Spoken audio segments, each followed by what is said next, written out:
Hey everybody, welcome to section 6 of our CCT engineering class. This is over side loops.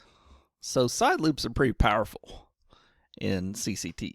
So side loops allow you to add more programming into the controller that's not available directly in the first question and answer. It's basically a second sort of question and answer, but it kind of does all the programming for you and adds it in. So it uses another wizard to add in extra programming. Okay? So there's 3 different types of side loops that you can do in CCT. There's a feedback, right? That would be more like a PID loop, right? So temperature goes down, you're going to do more of something or less of something, right? Basically analog output with the feedback and analog inputs with the feedback. Then you got analog to binary, right? Think about that.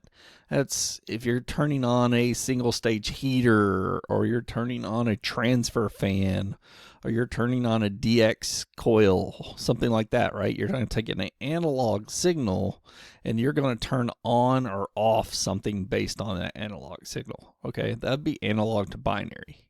And then we have a binary interlock.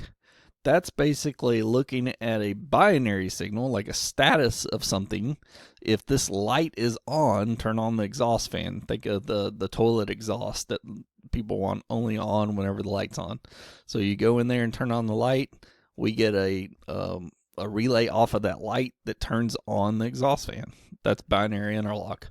Or we turn on the exhaust fan anytime the supply fan turns on. Or we turn on, anything based off of a binary interlock. So on off from something controls an on off to something else. And now we got a feedback control. What that could do, you can either do a simple reset, right? A PID loop, or a combination of both. And the analog binary compares itself to a variable to see if it's greater than, that'd be direct acting, or less than reverse acting. So if you want the heat to come on, that's going to be less than something. So reverse acting. If you want cooling to come on, that's going to be direct acting. And then the binary, like we talked about before, is where an input uses in a command of both binary. Let's look at an example to this and do a small little lab.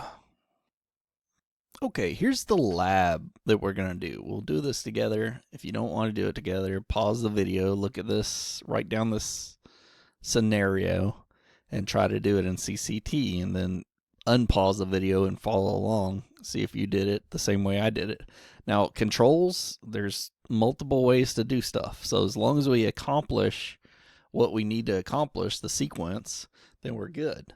There's multiple different ways to control everything. So don't get stuck on one thing. If someone else does it a different way, as long as it works, okay? So here's the scenario. You got a customer that's retrofitted a small data closet to put some switch gear in, not switch gear, but to put some switches in there, network switches and some routers and stuff like that, right? The problem is it's right next to the VP's office, vice president's office, right? It's the closet in the hallway that they're retrofitted that's right outside the VP's office. And they just took a duct off of the fan power box that serves the VP's office and put it in the data closet to cool down this gear, okay? And which is great in the summertime. It works, right? It's just grabbing cold air and dumping it in there. But the problem is, in the wintertime, when the VP's office is cold, now it's dumping hot air into that IDF room, and it's overheating the gear that's in there. So what they want you to do is they added a spring return damper to the duct that's going in the IDF room, and they just want that closed off anytime it's the supply air is above 80 degrees. So just close it off when the supply air is above 80 degrees, and then open it back up whenever the supply is under 80 degrees. Okay? Makes sense? All right, let's open up CCT and figure out how to do this. Okay, so we have CCT open. Let's write a quick fan power box program. We're just going to call it FPB. Okay. And choose VAV and hit OK. So now we're going to choose, let's just say it says stage heat, 2 stages of heat, right? Good there. And everything else is the same with the discharge air temp, right? We're going to add that. And everything else works the same. So that's our existing fan power box program that's controlling the VP office right now. Okay. What we want to do is, remember, we want to add in the damper. So we're going to come over here to side loops over here on the top right hand side and click on side loop. Now this will be temperature based, okay? Number of inputs, we're actually going to use the discharge air that we have, so I'm going to use existing. Okay, if I would create 1 or 2, it would add in inputs over here for me, but we don't want to do that because I already have a discharge air. Okay, and then control type, we're just going to do analog to binary. So actually all that was wrong up there. So our input type is temperature. We're going to do use existing here. And now let's think about this. We want to turn it off basically when it hits 80. So we're actually going to do a direct acting. Nope.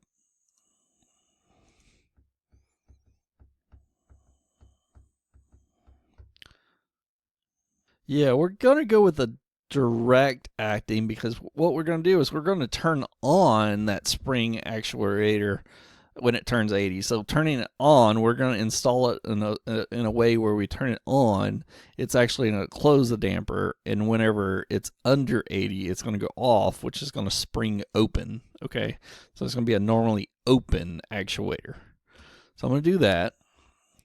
Now, our next thing right here, we got create state selection for this interlock to go. I'll leave this on, and I'll show you what that does for us. Okay, and then all this is good. So I'm going to hit finish. I have to name it something, right? So I'm going to call this IDF. I'm just call it IDF.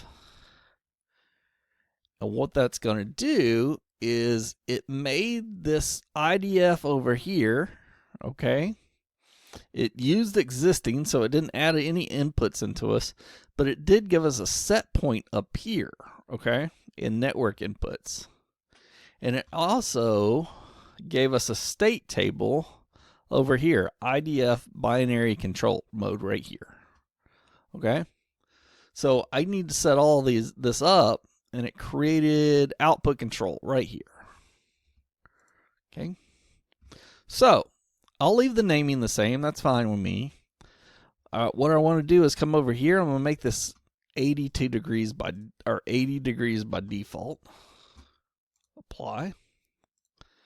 I'm going to go to my binary control. It says direct acting true. So that's good. Now, if I needed to change that, all I'd have to do is come over here to this IDF binary control, and I could double click and I could change that to false. If I chose the wrong one, I can hit edit right here and change that over to false, and that would change that.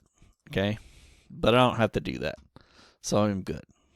So now at 80 degrees, because this is set to 80, it's going to, when the discharge air, so I have to tell it that the discharge air is looking for this. So the process variable right here, I'm going to make a connection over to my discharge air. Now, if I would have let this add input in for us, this would have already been connected. But since I was using my discharge air, I have to connect it myself. Okay. And then it gives a differential of 2 degrees.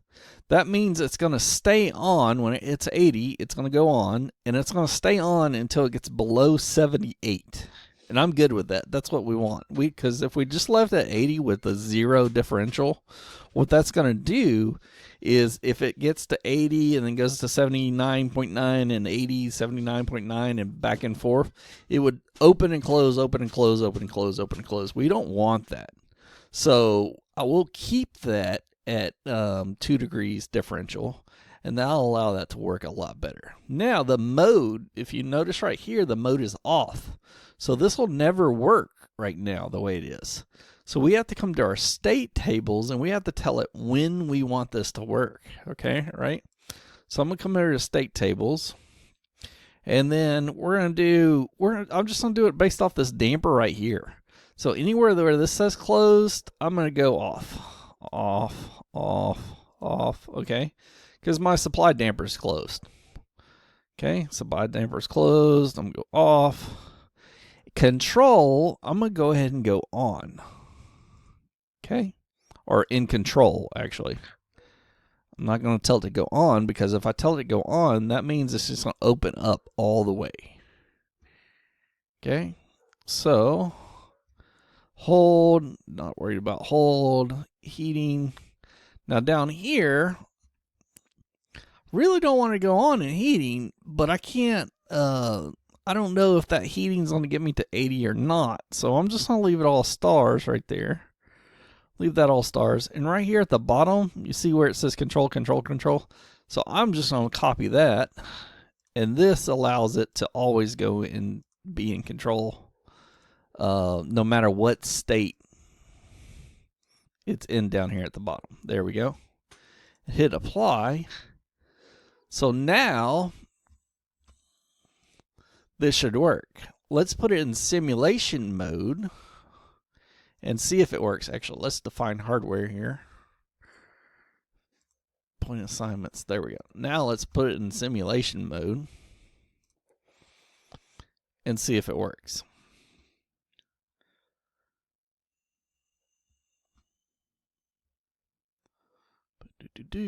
Raise this up where we can see it. Right here, we are off.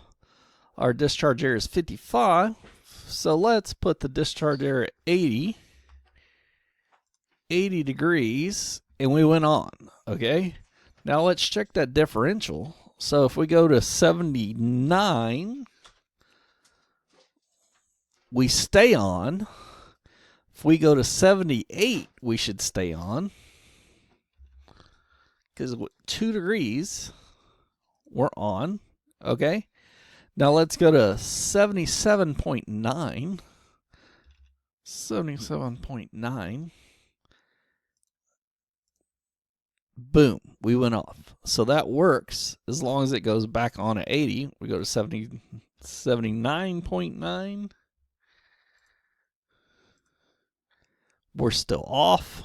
As soon as we go to 80, we're on. Okay. So I would call this a win. It works. Configure. Stop simulation.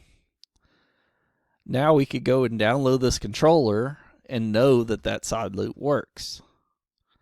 Let's take a look at another side loop. So another side loop we can do is the simplest form of a VAV is a pressure dependent system, right?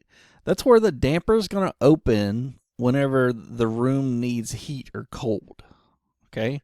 And not open to a certain pressure or a certain CFM. It's going to open all the way up, or, you know, partially up, depending on how cold or how warm the room is. So that's a pressure dependent system. So PDVAV, I can't use the VAV question and answer to do a pressure dependent system. I'd have to come down here to custom applications and do that. I'm not going to answer any of the questions here, and it's just a blank screen. I'm going to use the side loops to build this out. So first off, I'm going to do a pressure dependent system. I'm going to do this for cooling, right? So if the room needs to be cool, it's going to open up to be cool. So I could check this, there we go. Sure, I'm the state selection and hit finish, and I'm going to call it cooling.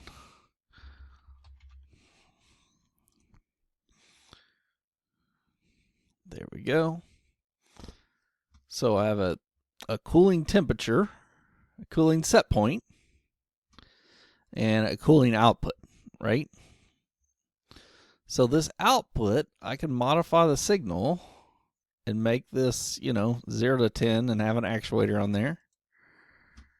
Okay. The set point, I'll just leave it as a nickel already for the set point and the temperature here. And then I would have to come in here and tell the state tables when it can actually come on and go off. It actually has a point where it can come on and go off right here at the bottom. So as long as nothing's overridden, it's going to go into control. I'm good with that.